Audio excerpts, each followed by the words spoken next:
నమస్కారం ఘంటారావానికి స్వాగతం. ముందుగా ప్రధాన అంశాలు. సిబిఐ కేసులో కవిత జ్యుడిషియల్ కస్టడీ పొడిగింపు. జూన్ 7 వరకు విధించిన రౌస్ ఎవెన్యూ కోర్టు.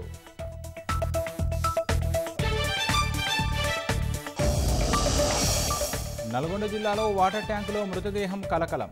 గత 10 రోజులుగా అవే నీళ్లు తాగుతున్న పలు వార్డుల ప్రజలు.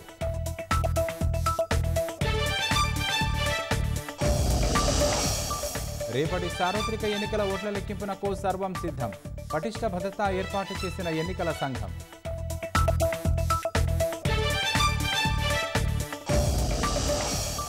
ప్రపంచ రికార్డు సృష్టించిన భారత్ లోక్సభ ఎన్నికలు. అత్యధికంగా ఓటు హక్కు వినియోగించుకున్న 64.2 కోట్ల మంది.